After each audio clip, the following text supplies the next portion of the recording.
Hey fellow lab rats, this is Rebecca from the Lab Rat YouTube channel. In this video, I'm going to be discussing my own students' blood bank workstations that I expect in my student laboratory. Again, this is geared towards my own personal MLT students. However, I figure I should have it online so that way, in case you're interested in what workstation setups we use, that will be available for you. All right, let's get started.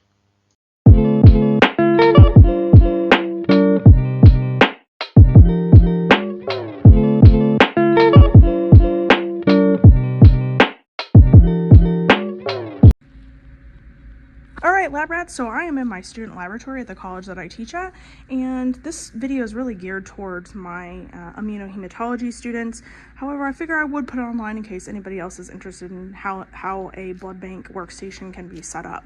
Alright, so first we have a sharps container. Okay, so in blood bank, the only thing that you're going to want to put in here are these tubes that contain blood in them, right? So these are glass tubes.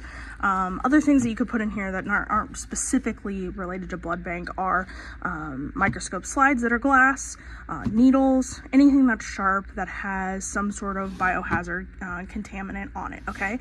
So transfer pipettes, which are plastic that we use all the time in blood bank, are not to go in here, okay? So this is what this is for, all right? So this is just a tabletop biohazard container.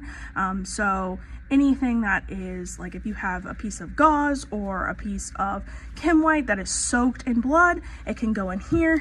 Also any transfer pipettes that are plastic that you have used for transferring blood or blood red cell suspensions in the blood bank laboratory need to go in here.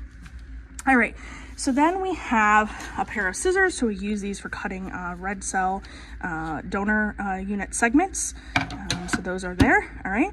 And then we also have, like I've already showed you here, these 12 by 75 millimeter glass culture tubes. So we use these for most of all of our tube procedures in the blood bank lab. All right, we have a black permanent marker, all right, and these are blood bank specific just for our lab. So every single tube that we are using in the blood bank laboratory needs to be labeled. There's no excuses for it. Every tube you use has to be labeled with this Sharpie. Okay. These are where you set up your glass tubes for your blood bank procedures. Okay.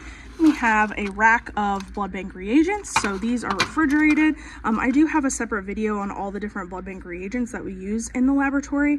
There are some missing here, the red cells are missing, but this just shows you we have this here. Now, after you are done using these for the end of the day, these need to be returned to the blood bank refrigerator in the back storeroom.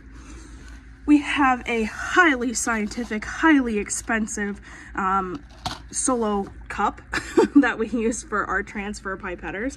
So these are plastic, and again, when they're used for transporting red cell suspensions or mixing red cell suspensions in the blood bank laboratory, once they're done using, you want to put them in here. All right. We have blood bank saline, all right, and this is very important that we use saline in the blood bank for producing red cell suspensions as an example. And the reason we use this is we cannot use water, right? And water is going to lyse the red blood cells. So we have to make sure that whatever we're using in the blood bank is saline. Okay, and then we have a light. Woo, that's super bright. All right. And our mirror for use of looking at the red cell buttons. That looks really dirty. I'll use a chem wipe to clean it off here in a second. And we also have chem wipes. Additionally, we have a centrifuge, okay? And so in this particular section, we have one student potentially per centrifuge. In this particular situation, we have two students sharing a centrifuge, okay? So when you are completed with the day, what needs to happen is you need to make sure that these tubes are restocked. These transfer pipettes are restocked. You've refilled your blood bank saline, and we have sterile blood bank saline located on the counters behind me. This needs to be turned off. Your blood bank reagents need to be returned to the blood bank refrigerator in the back storeroom, and your entire counter needs to be cleaned with cabbie wipes. Hopefully this helps.